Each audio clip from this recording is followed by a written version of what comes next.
नमस्कार मेरे प्यारे विद्यार्थियों, मैं प्रदीप शर्मा आप सभी का हार्दिक अभिनंदन करता हूं। क्लास 24 आप लोग राजस्थान पर। आशा करता हूं सब मस्त होंगे, बिंदास होंगे, मुस्कुराते हुए चेहरों के साथ होंगे। मेरे प्यारे से विद्यार्थियों, टाइम हो चुका है 7:10 का आपके अपने प्रदीप सर से मुलाकात करने का। और आ जाओ फटाफट से राजस्थान के क्वेश्चन सेशन में। बेटा LDC महिला सुपरवाइजर, इसके अलावा महिला ASI पटवार, तमाम एग्जामों की तैयारी करवाने के लिए रोजाना हम आप लोगों से मुलाकात करते हैं अलग अलग रूप से। मेरे प्यारे से शेयर और चेनियो, अभी तक कहाँ हो यार?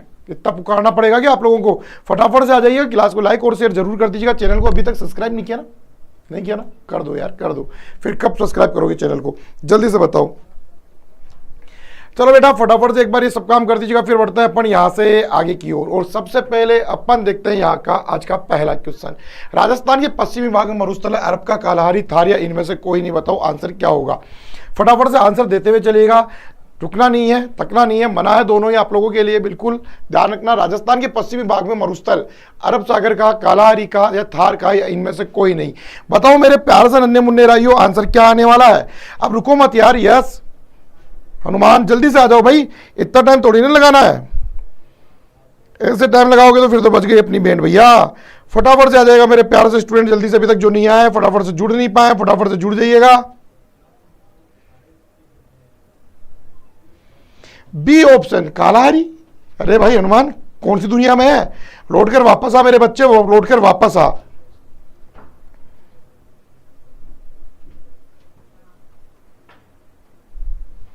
तो बच्चों देखो यहां पर राजस्थान के पश्चिमी भाग में मरुस्थल कौन सा है? अगर आप लोगों से यह प्रश्न पूछा जाता तो इनमें से आंसर आएगा थार का मरुस्थल है। कौन सा मरुस्थल है? थार का मरुस्थल है। बिल्कुल थार का मरुस्थल, जिसे अपन भारत में, ये देखो राजस्थान की बात हो रही है तो अपन ने थार के मरुस्थल का नाम दिया, और भारत में इसे कहते हैं उत्तर पश्चिम का मरुस्थल।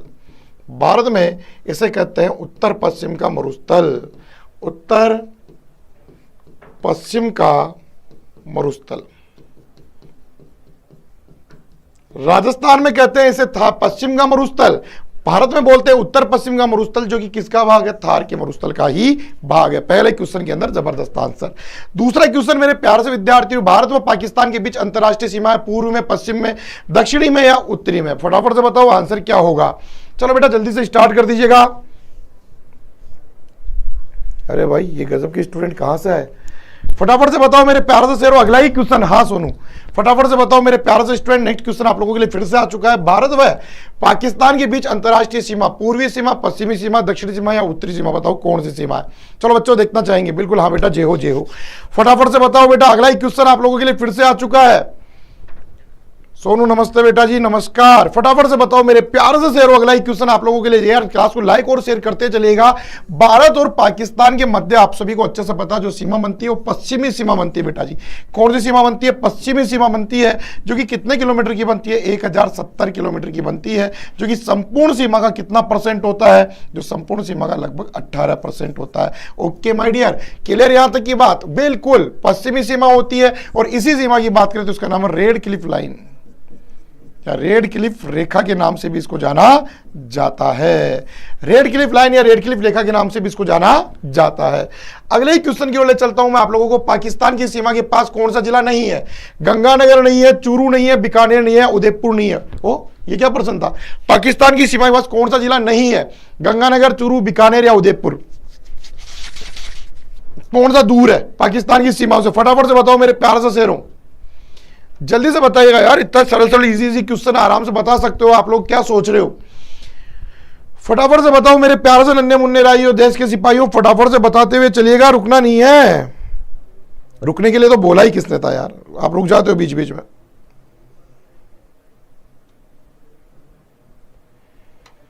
चलो बेटा स्टार्ट हो जाओ फटाफट से।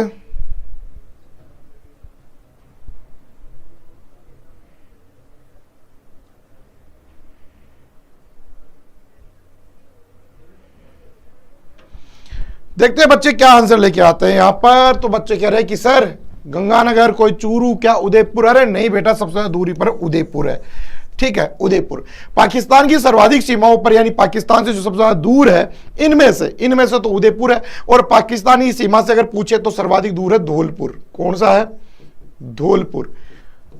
यह है सर्वाधिक दूर से सर्वाधिक दूर। अगर पास पूछे तो पास कौन है, तो पास है गंगानगर। पास कौन सा है, गंगानगर है बच्चों। अगले ही क्वेश्चन की ओर बढ़ते हैं। रेतीला मैदान व अर्धशुष्क मैदान को विभाजित करने वाली वर्षा रेखा कौन सी है? ध्यान से सुनो, रेतीला मैदान और अर्धशुष्क मैदान को विभाजित करने वाली वर्षा रेखा कौन सी है? फटाफट से बताइए आंसर क्या होगा। अगला ही क्वेश्चन मेरे प्यारे से स्टूडेंट्स के लिए, फटाफट से बताओ आंसर क्या होगा, जल्दी से बताओ यार। रेतीला मैदान और अर्धशुष्क मैदान को विभाजित करने वाला बताओ फटाफट से। नमस्ते बेटा जी, नमस्ते। फटाफट से बताना शुरू करो बच्चों। अगला क्वेश्चन फिर से आ चुका है। रेतीला मैदान व अर्धशुष्क मैदान को विभाजित करने वाली वर्षा रेखा कौन सी है? वर्षा रेखा कौन सी है? तो बच्चों ने 25 सेंटीमीटर को चुना है। बहुत अच्छा बेटा, बहुत अच्छा आंसर चुना है, क्योंकि इसका मतलब होता है शुष्क और बेटा इसका मतलब होता है अर्धशुष्क। अगर हम बात करते हैं तो एक का मतलब शुष्क होता है तो दूसरे का मतलब अर्धशुष्क होता है। और जब हम दोनों की बात करते हैं तो बच्चों यहां पर आपकी आएगी 25 सेंटीमीटर वर्षा रेखा, क्योंकि 25 सेंटीमीटर वर्षा रेखा विभाजन करती है राजस्थान का बेटा जी। किसका विभाजन करती है? राजस्थान का विभाजन करती है बेटा। ये बात भी आपको ध्यान रखनी है। अगर बात हो आपके यहां पर शुष्क व अर्धशुष्क की तो 25 सेंटीमीटर आपका आंसर यहां पर बिल्कुल सही फिट होता है। देखिए किस किस ने दिया 25, अरे वाह भाई, सभी ने 25 सेंटीमीटर आंसर देकर साबित कर दिया कि भाई सर तैयारी हमारी अच्छी है। Okay, next question. शेखावाटी भूभाग में एक मौसमी नदी बहती है, कांतली, लूणी, बनास या जाखम। ओ तेरी, कौन सी नदी बहती है? मौसमी नदी बहती है। किस में बहती है? शेखावाटी प्रदेश में। कांतली, लूणी, बनास या जोखम नहीं है, वो जाखम है। आप लोग उसको सही कर दीजिएगा, ठीक है। फटाफट से बताओ मेरे प्यारे से स्टूडेंट। अगला ही क्वेश्चन आप लोगों के लिए फिर से आ चुका है। देखते हैं बच्चे क्या आंसर लेकर आते हैं। बताओ भाई, शेखावाटी भूभाग में एक मौसमी नदी बहती है, कांतली, लूणी, बनास या जाखम। कौन सी नदी बहती है? चलो बेटा स्टार्ट हो जाओ आंसर देना यहाँ पर फटाफट से। एक बार फिर से देखते हैं यहाँ पर आंसर क्या आएगा आप लोगों का। शेखावाटी भूभाग में एक मौसमी नदी बहती है, कांतली, लूणी, बनास या जाखम। कौन सी नदी बहती है? तो बच्चे फिर से अब की बार अच्छी तैयारी के साथ, कांतली नदी बहती है सर, कांतली नदी। और इस कांतली नदी के प्रवाह क्षेत्र को, इसके प्रवाह क्षेत्र को हम बोलते हैं तोरावाटी। क्या बोलते हैं? तोरावाटी बोलते हैं बेटा। क्या बोलते हैं इसके प्रवाह क्षेत्र को? अपन तोरावाटी के नाम से इसके प्रवाह क्षेत्र को जाना जाता है।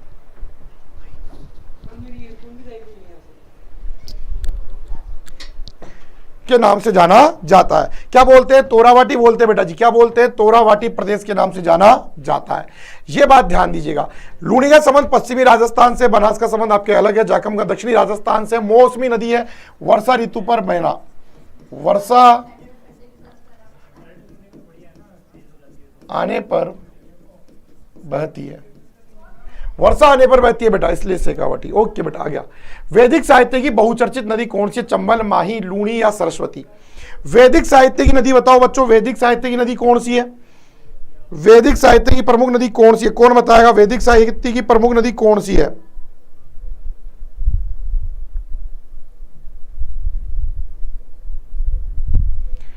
वैदिक साहित्य की प्रमुख नदी बहुचर्चित, चंबल, माही, लूणी या सरस्वती। बताओ वैदिक साहित्य की बहुचर्चित नदी कौन सी है?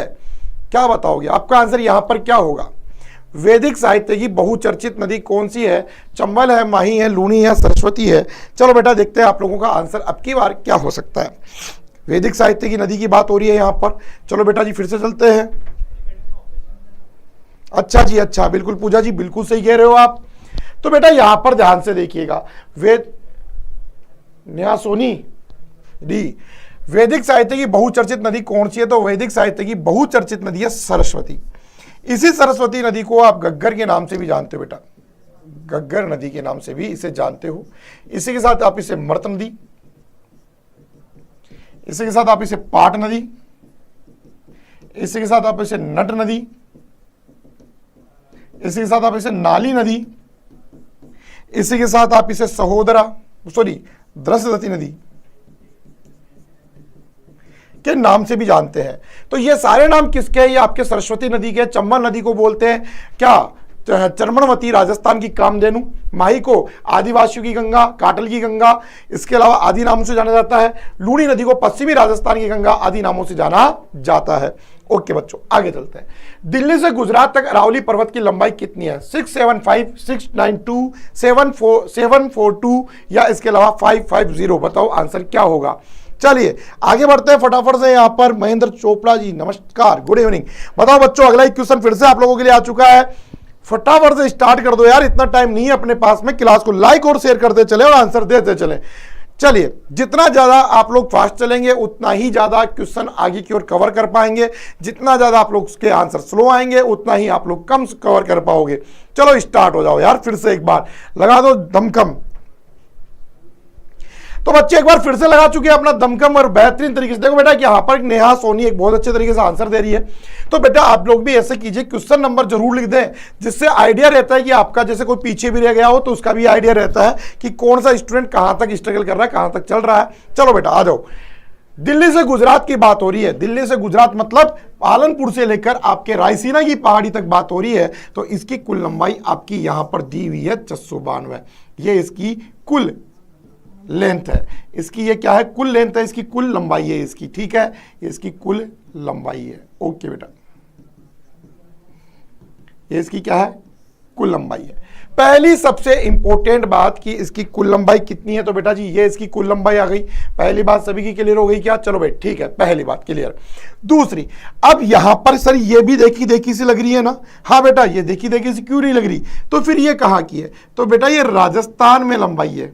राजस्थान में लंबाई है किसकी? आपके अरावली की। ये किस में है? राजस्थान में। अगर मैं लगभग में यहां पर 700 लिख दूं तो क्या आप लोग नाराज थोड़ी ना होंगे? अगर मैं लगभग में यहां पर 700 लिख दूं,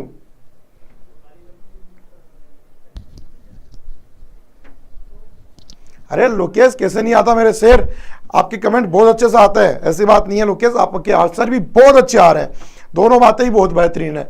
चलो बेटा ध्यान से सुनो, अगर मैं यहां पर लगभग में 700 लिख दूं तो आपका दिल नहीं दुखेगा ना? देखो लोकेश आप मेरे से आगे की बात कर रहे हो, बहुत अच्छा बेटा, शाबाश। अगर मैं इसकी कहूं एवरेज हाइट, इसकी औसत ऊंचाई कितनी है? अगर बेटा मैं इसकी औसत ऊंचाई की लेकर आप लोगों से बात करता हूं कि इसकी एवरेज हाइट कितनी है, तो 692 किलोमीटर की जो आपकी एवरेज हाइट निकल के आती है, बेटा जी बताओ कितनी आएगी? तो 692 किलोमीटर की आपकी जो एवरेज हाइट निकल के आती है, बेटा जी वो एवरेज हाइट निकल के आती है 900 मीटर। और अगर मैं राजस्थान में बात करता हूं तो इसकी एवरेज हाइट निकल के कितनी आती है? 930 मीटर आती है। बच्चों जैसे दिल्ली से गुजरात तक फैली हुई है, उसी प्रकार से राजस्थान में इसका विस्तार कहां से है? तो खेड़ ब्रह्मा से। खेड़ ब्रह्मा से कहां तक है? खेतड़ी तक है बेटा, खेतड़ी तक है। खेतड़ी कहां पर है? झुंझुनू में है। और खेड़ ब्रह्मा कहां पर है? तो ये सिरोही में। विश्व की प्राचीनतम वलित पर्वत श्रृंखला है अरावली, हिमालय, एंडीज या एटलस। अब बताओ आंसर क्या होगा? चलो बेटा फिर से चलते हैं। चलो बेटा फटाफट से स्टार्ट हो जाओ यार। विश्व की प्राचीनतम वलित पर्वत श्रृंखला अरावली, हिमालय, एंडीज या एटलस। वलित पूछ रहा है, वलित, ध्यान रखना वलित पूछ रहा है। अब देखते हैं बच्चे क्या आंसर लेकर आते हैं यहां पर। चलो बेटा स्टार्ट हो जाओ यार, अब इतना टाइम थोड़ी ना आप लोगों के पास में कि आप लोग आंसर भी नहीं दे सकते हो। फटाफट से बताओ अगले ही क्वेश्चन का आंसर क्या होगा।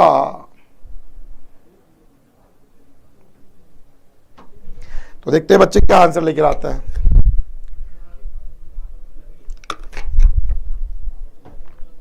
और अगर मैं प्राचीन की जगह यहां पर नवीन लिख दूं तो फिर क्या आंसर दोगे? तो विश्व की सबसे प्राचीन वलित पर्वत श्रृंखला कौन सी है? तो वलित पर्वत श्रृंखला विश्व की सबसे प्राचीन है अरावली, ठीक है। और नवीन कौन सी है? तो नवीन पर्वत श्रृंखला है हिमालय। बेटा जी अगर मैं यहां पर करूं कि अरावली का वर्तमान में स्वरूप कैसा है, अब बताओ अरावली वर्तमान में कैसी है? अब आपका आंसर क्या होगा? अरावली वर्तमान में कैसी है? अब आपका आंसर यहां पर क्या होगा? अरावली वर्तमान में कैसी है? अब आपका आंसर क्या होगा? तो बच्चों ध्यान रखना, अब आपका आंसर होगा अवशिष्ट है।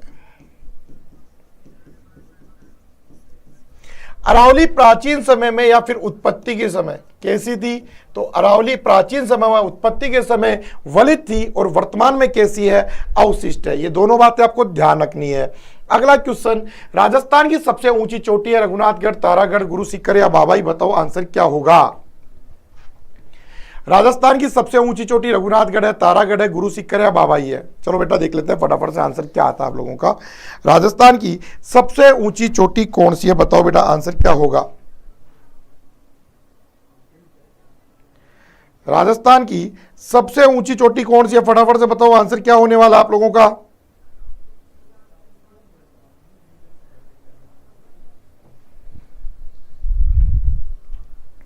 राजस्थान की सबसे ऊंची चोटी कौन सी है? फटाफट से बताओ यार। देखते हैं बच्चे क्या आंसर लेके आते हैं। राजस्थान की सबसे ऊंची चोटी रघुनाथगढ़, तारागढ़, गुरु सीकर या बाबाई? देखते हैं और सुनो, फिर से देखते हैं और मेरी बात तो सुनो, देखते हैं आंसर क्या लेके आता हो। राजस्थान की सबसे ऊंची चोटी, बिल्कुल बेटा जी, आप लोगों ने हाइट बताकर साबित कर दिया कि तैयारी गजब है। गुरु सीकर 1722 मीटर। ओके बेटा, ये तो सबसे ऊंची हो गई। अब मैं कहूं कि यहां पर उत्तरी अरावली की सबसे ऊंची चोटी कौन सी है? ये बताओ, उत्तरी अरावली की सबसे ऊंची चोटी कौन सी है? और मुझे यह भी बताओ कि यहां पर दक्षिण अरावली की भी ऊंची, सॉरी, मध्य अरावली की ऊंची चोटी भी कौन सी है? मध्य अरावली की भी ऊंची चोटी कौन सी है? और अगर मैं कहूं कि ये साथ में राजस्थान के साथ साथ ये दक्षिण अरावली की भी ऊंची चोटी है, मध्य भारत की भी ऊंची चोटी है, ये दक्षिणी अरावली, राजस्थान और मध्य भारत की सबसे ऊंची चोटी है कौन सी? ये। इसके अलावा रघुनाथगढ़ आपको अच्छे से पता है 1055 मीटर कहां पर है? उत्तरी अरावली की सबसे ऊंची चोटी है जो कि सीकर में है। तारागढ़ 873 मीटर, ये आपके मध्य अरावली की सबसे ऊंची चोटी है जो कि कहां पर है? अजमेर में है। कहां पर बेटा जी? अजमेर में है। ठीक है, ये बात भी आप लोग विशेष रूप से ध्यान रखना। ओके बेटा, क्लियर सभी के दिमाग में? तो ये बात होती है हमारी यहां पर राजस्थान की सबसे ऊंची चोटी के रूप में रघुनाथगढ़, तारागढ़, बाबाई। ये बाबाई कहां पर है बेटा? इसकी हाइट है 780 मीटर और यह है झुंझुनू में। ये कहां पर है? झुंझुनू में। तो ये सारी चोटियों के बारे में अपन ने अच्छी से बात की है। चलो आगे बढ़ते हैं अगले क्वेश्चन के साथ। गुरु सीकर चोटी की ऊंचाई कितनी है? 1722 मीटर गुरु सीकर चोटी की सबसे ऊंचाई है। कुंभलगढ़ व गोगुंदा के बीच का पठार कहलाता है? बताओ, कुंभलगढ़ व गोगुंदा के बीच के पठार को क्या कहते हैं? कौन बताएगा? कुंभलगढ़ व गोगुंदा के बीच के पठार को क्या कहते हैं? कौन बताएगा? चलो स्टूडेंट, एक बार क्लास को फटाफट से लाइक और शेयर तो कर दो यार। आप लोगों ने क्लास को लाइक और शेयर नहीं किया अभी तक ढंग से ना, गलत बात है यार। तो फटाफट से एक बार जितने भी स्टूडेंट है क्लास को लाइक करेंगे, शेयर करेंगे। जिन्होंने अभी तक चैनल को सब्सक्राइब नहीं किया ना, चैनल को फटाफट से सब्सक्राइब भी कर डालेंगे जल्दी से। देखते हैं कितने जल्दी करते हुए काम आप, अभी पता चल जाएगा कितना जल्दी करते हुए काम आप।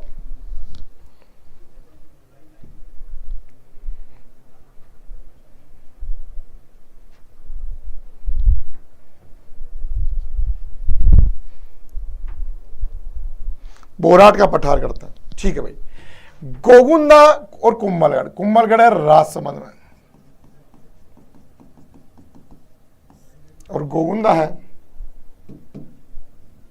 उदयपुर में। और इन दोनों के मध्य के पठार को बोलते हैं बोराट का पठार। कौन सा पठार? बोराट का, जिसकी ऊंचाई है 1124 मीटर। आबू का पठार जिसकी ऊंचाई है 1200 मीटर और ये सिरोही में है। शेखावाटी की नीम पहाड़ियां, मेरवाड़ा की पहाड़ियां अजमेर में है और ये सीकर और झुंझुनू में। सीकर जिले में पर्वत चोटी है तारागढ़, रघुनाथगढ़, बाबाई या बेराज? बता दो यार, ये तो बता ही सकते हो। ठीक है, अब बताओ आंसर क्या होगा, फटाफट से बताओ मेरे प्यार से शेर हो। अगले क्वेश्चन का आंसर बहुत बढ़िया, लोकेश अच्छी मेहनत कर रहा है भाई। ठीक है, और एक बार जितने भी मेरे प्यार से शेर और शेरनियां, यार बहुत दिन हो गए आप लोग है ना, अब पहले जैसे नहीं रहे है ना। फटाफट से जितने भी स्टूडेंट है ना, एक बार तंबू का निशान बना कर भेजोगे। यार देखो बेटा, हम लोग बीतती हुई बारिश में आए हैं, क्लास ले रहे हैं, आप लोगों को पढ़ा रहे हैं और वापस इतनी दूर बीतते हुए 20 किलोमीटर यहाँ से बीतते हुए फिर से जाना है। तो यार समझा करो बेटा जी, अगर आप लोगों के लिए मेहनत हो रही है तो ये मेहनत रंग लानी चाहिए यार। आप लोगों के साथ में बिल्कुल मेहनत की जा रही है तो और ये मेहनत कैसे रंग लाएगी, आपसे बेहतरीन मुझे नहीं लगता इस दुनिया में शायद कोई और जानता होगा कि मेहनत रंग कैसे लाती है, क्योंकि जो मेहनत करते हैं रंग उसी की लाती है बेटा, हर किसी की नहीं आती है। तो सिक्कर जिले की रघुनाथगढ़ है बेटा जी, इसकी हाइट मैंने आपको बता चुका हूँ 1055 मीटर है। और बेटा ये सिरोही की है चोटी प्रमुख। अगर मैं आप लोगों से पूछूं तो ध्यान रखना बेटा, एक बात और ध्यान रखना, रघुनाथगढ़ जयपुर जिले की नहीं, जयपुर संभाग की सबसे ऊंची चोटी है। यह जयपुर संभाग की सबसे ऊंची चोटी है, जयपुर संभाग की सबसे ऊंची चोटी है।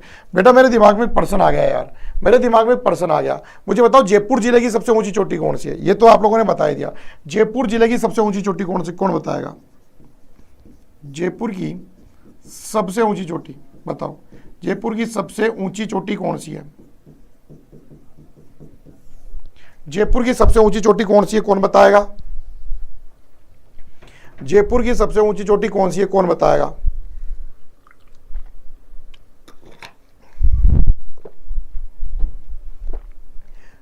जयपुर की सबसे ऊंची चोटी कौन सी है, कौन बता रहा, फटाफट से बताओ।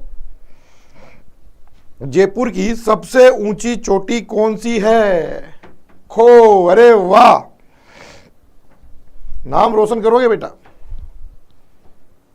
मान गए आपको। जयपुर की सबसे ऊंची चोटी कौन सी है बच्चों? तो बिल्कुल जयपुर की सबसे ऊंची चोटी है खो, 920 मीटर, 920 मीटर। राजस्थान की दूसरी ऊंची चोटी का नाम बताओ क्या आएगा, और ऊंचाई बताओगे, ठीक है। अक्षय नमस्ते बेटा, नमस्ते नमस्ते नमस्ते, राम राम महेश भाई, राम राम। बताओ बेटा अगला ही क्वेश्चन फिर से आ चुका है आप लोगों के लिए, नेक्स्ट क्वेश्चन फटाफट से आंसर दीजिएगा। आंसर क्या हो सकता है आपके अकॉर्डिंग? राजस्थान की दूसरी ऊंची चोटी शेर, तारागढ़, अचलगढ़ या रघुनाथगढ़? फटाफट से बताओ आंसर क्या होना चाहिए। राजस्थान की दूसरी ऊंची चोटी कौन सी आएगी? चलो बच्चों देखते हैं फटाफट से, राजस्थान की दूसरी ऊंची चोटी क्या बताते हैं आप लोग? राजस्थान की दूसरी ऊंची चोटी कौन सी आएगी? हाँ बिल्कुल बिल्कुल, देवर कह रहा था यार, आज तो रंगीला हो रहा मेरा शेर लोकेश। बिल्कुल, कहां पर है? सिरोही में दूसरी ऊंची चोटी है बेटा, ठीक है। तारागढ़ कहां पर है? तो मैंने बताया था इसके बारे में, अजमेर। अचलगढ़, सिरोही, रघुनाथगढ़ काफी बार पढ़ चुके हैं, सिक्कर। हाड़ौती का पट्टा राजस्थान के कितने भूभाग पर फैला हुआ है? 10.5, 9.6, 11.8, 6.89%। बताओ क्या आंसर आएगा। चलो फिर से स्टार्ट हो जाओ यार, इतना टाइम नहीं है अपने पास में कि अपन रुक रुक के गैप लें। फटाफट से चीजों को क्लियर करते हुए चलेंगे, आगे की ओर बढ़ते हुए चलेंगे। फटाफट से बताइएगा नेक्स्ट क्वेश्चन का आंसर क्या होगा।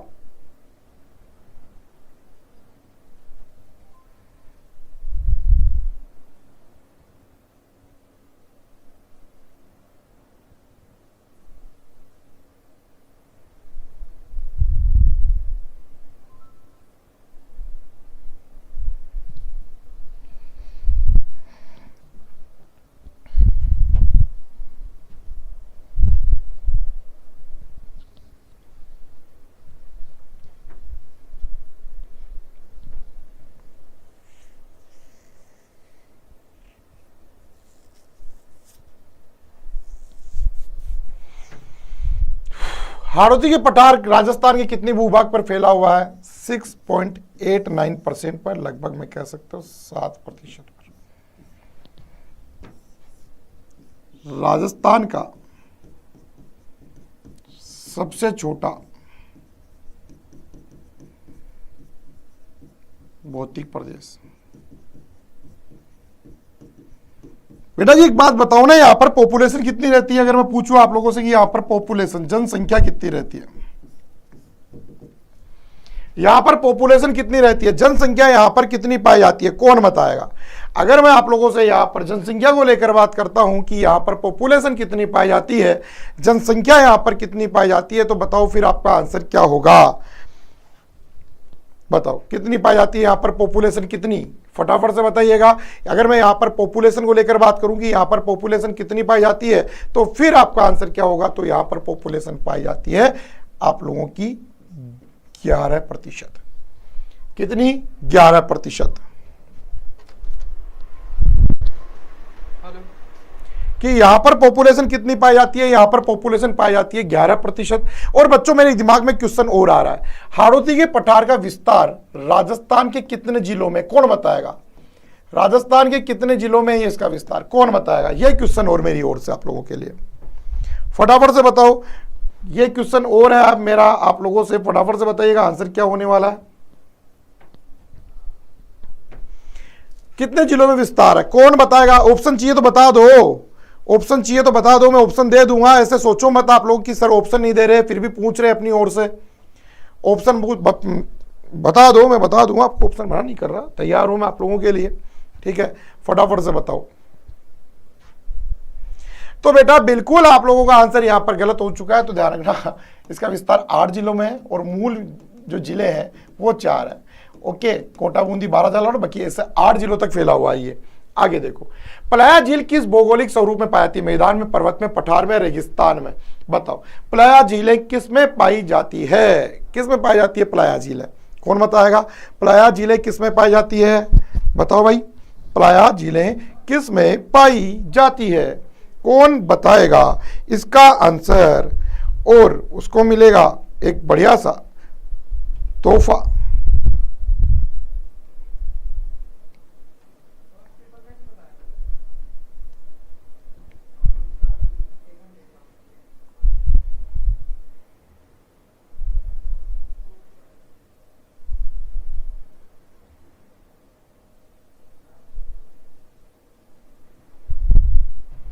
बताओ बेटा फटाफट से।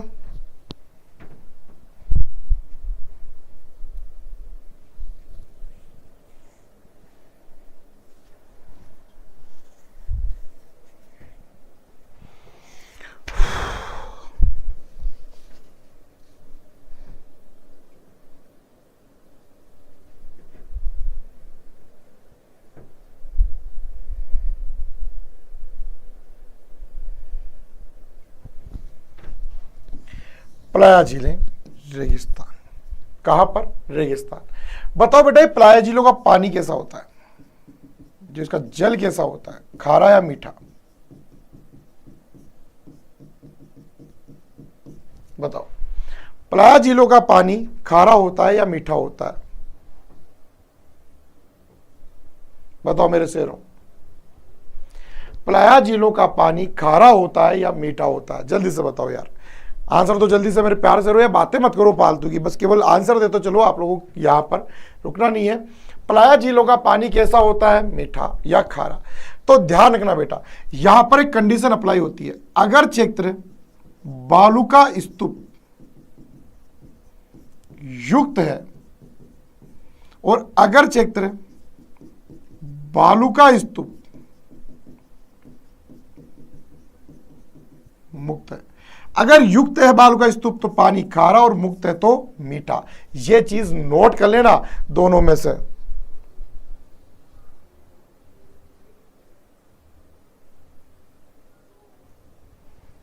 ठीक है, तो यह बात भी आप लोग विशेष रूप से ध्यान रखिएगा मेरे प्यारे से नन्हे मुन्ने राइयों, देश के सिपाहियों। आगे चलते हैं। कुएं को शेखावाटी क्षेत्र में स्थानीय भाषा में कहते हैं कुआ, जोहड़, रेहट या इनमें से कोई नहीं? बताओ क्या कहते हैं? शेखावाटी भागों में या शेखावाटी प्रदेशों में किस नाम से जाना जाता है? फटाफट से आंसर दीजिएगा, क्या आंसर आएगा? बताओ मेरे प्यारे से शेरों, यहां पर अगला क्वेश्चन का आंसर क्या होने वाला है? चलिए देखते हैं मेरे प्यारे से स्टूडेंट, अगले ही क्वेश्चन का आंसर। कुएं को शेखावाटी क्षेत्र की स्थानीय भाषा में कहते हैं, क्या कहते हैं? क्या कहते हैं? जोहड़ कहते हैं। पर बच्चों आप लोगों को ध्यान रखना है, यहां पर एक वर्ड यूज इसने करना भूल गया, और वो क्या? कच्चे। कच्चे कुएं को जोहड़ कहते हैं, कच्चे कुएं को जोहड़ कहते हैं। और पक्के कुएं को क्या बोलते हैं फिर गुरुजी? पक्के कुएं को, और पक्के कुएं को बोलते हैं नाड़ा।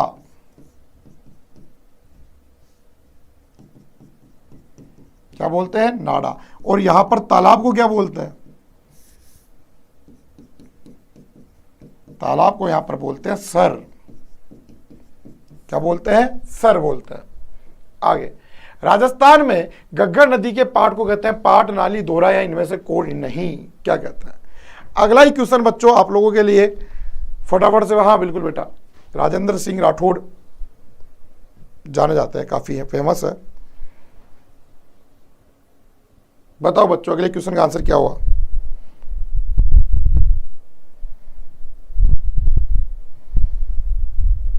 अरे बताओ रे आंसर क्या होगा अगले क्वेश्चन का? राजस्थान में घग्गर नदी के पाट को क्या कहते हैं? पाट, नाली, दोहरा है, इनमें से कोई नहीं। देखते हैं बच्चे क्या आंसर लेकर आते हैं अगले ही क्वेश्चन का। फटाफट से बता दो यारो, ऐसे क्या करते हो?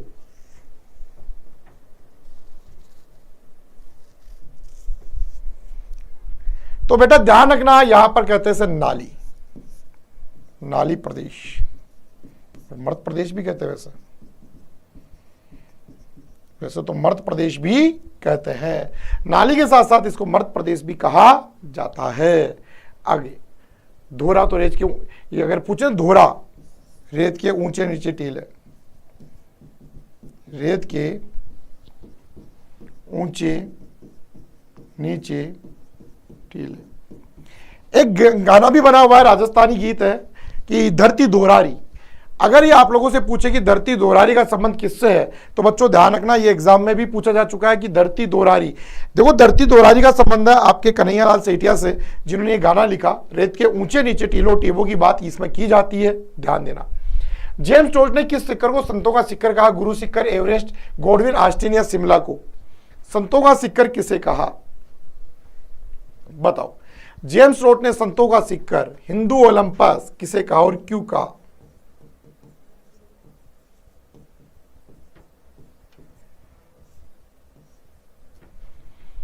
किसे कहा और क्यों कहा यह बताओ बेटा।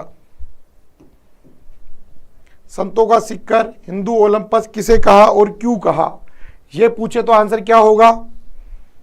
तो गुरु सिक्कर को कहा, बिल्कुल सही है, गुरु सिक्कर को कहा, पर क्यों कहा? तो अत्यधिक मंदिर होने के कारण। अत्यधिक क्या है यहां पर? मंदिर है, इस कारण कहा। अगला क्वेश्चन है, विंध्यन कगार भूमि किस नाम से जानी जाती है? किन चट्टानों से निर्मित है? किन चट्टान है बेटा? चट्टानों से निर्मित है। विंध्यन कगार भूमि कायांतरित ग्रेनाइट, बालू का पत्थर या क्वार्टरजाइट चट्टानों से निर्मित है। और अगर मैं कहूं कि अरावली किससे है तो भी बता दो। दोनों ही कंडीशन आप लोगों के लिए रख दी मैंने, चाहे आप अरावली बता दो, चाहे आप ये बता दो, दोनों ही तरफ से आपके हाथ में लड्डू हैं, जो भी खाओ आपकी मर्जी है। बताओ बेटा आंसर क्या होगा यहां पर? दोनों ही कंडीशन में, दोनों ही कंडीशन में आंसर क्या होगा? विंध्यन कगार भूमि किन चट्टानों से निर्मित है? कायांतरित ग्रेनाइट, बालू का पत्थर या क्वार्टरजाइट। एक बात तो ये आपकी यहां पर है। दूसरी बात है कि अरावली का निर्माण किससे हुआ, ये बात भी आपको यहां पर रखनी है। दोनों ही चीजें आपको विशेष रूप से बतानी है बेटा। अब आपका आंसर क्या होगा? तो दोनों कंडीशनों में अगर मैं आप लोगों से बात करता हूं तो विंध्यन कगार भूमि की चट्टाने का निर्माण हुआ बालू का पत्थरों से, और अरावली का निर्माण हुआ है क्वार्टरजाइट चट्टानों से। क्वार्टरजाइट चट्टानों से इसका निर्माण हुआ है बच्चों। चलिए आज का लास्ट और फाइनल क्वेश्चन, बाड़मेर व जैसलमेर में बालू का स्तूप मिलते हैं। आज का लास्ट फाइनल क्वेश्चन आप लोगों के लिए कि बाड़मेर व जैसलमेर पवनानुगामी, बरखार, अनुप्रस्थ या मैदान बालू का स्तूप मिलते हैं कौन से? पवनानुवर्ती, बरखान या अनुप्रस्थ? बताओ आंसर क्या होगा? सोच समझ कर देना, भावनाओं में मत बह जाना। भावनाओं में बह गए ना तो आंसर गलत हो जाएगा आप लोगों का। भावनाओं में बहने का काम ही नहीं है। फटाफट से बताओ आंसर क्या आएगा? आंसर बताओ क्या आएगा? तो मैंने कहा था ना, देख लोकेश बह गया ना भावना में, जाते जाते भी मामला बिगाड़ दिया ना। अरे बोले इंसानों, उसे कहते हैं पवनानुकर्मी। बरखान तो सर्वाधिक चूरू और शेखावाटी प्रदेश में पाए जाते हैं। कहा था ना तुम लोग भावनाओं में बह जाओगे। तो बरखान सर्वाधिक चूरू और शेखावाटी प्रदेशों में पाए जाते हैं, उन्हें कहते हैं पवनानुवर्ती। क्या कहते हैं उन्हें? पवनानुवर्ती कहते हैं। बेटा बरखान नहीं आएगा, आप लोगों को मैंने पहले ही बोल दी थी, कंडीशन अप्लाई। ध्यान रखना, बाड़मेर व जैसलमेर में बालू का स्तूप जो मिलते हैं उन्हें पवनानुगामी कहते हैं, न कि बरखान कहते हैं। बरखान जो मिलते हैं वो सर्वाधिक आपके चूरू और साथ में शेखावाटी प्रदेशों में पाए जाते हैं मेरे प्यार से शेरों, जिनकी जो कि अपनी अर्धचंद्राकार आकृति के लिए फेमस है। अर्ध चंद्राकार आकृति के लिए फेमस है। ये किसके लिए फेमस है? अपनी अर्धचंद्राकार आकृति के लिए फेमस है बच्चों। ये बात भी आपको विशेष रूप से पता होनी चाहिए, ठीक है। तो ये तमाम बातें हमारे बीच में होती है मेरे प्यारे से स्टूडेंट्स। बताओ कैसा लगा आज को आपका क्वेश्चन सेशन? बढ़िया मजा आया कि नहीं आया? फटाफट से बताओ कमेंट्स करके जल्दी से, है ना। आज इसको यही विराम देंगे, कल फिर आप लोगों से एक मुलाकात होगी जबरदस्त वाली। थोड़ा मौसम भी खराब है, मुझे भी जल्दी पहुंचना है क्योंकि रात आपको पता है ट्रैफिक भी बढ़ेगा, काफ़ी चीज़ें होंगी, बारिश भी है। तो इन सब चीज़ों को देखते हुए मैं आज इस क्लास को यहीं पर विराम दे रहा हूँ। कल फिर मैं आप लोगों से मिलता हूँ इसी उमंग और जोश के साथ। तब तक के लिए धन्यवाद। जय हिंद, जय भारत, जय जवान, जय किसान। थैंक यू सो मच मेरे प्यारे से विद्यार्थियों।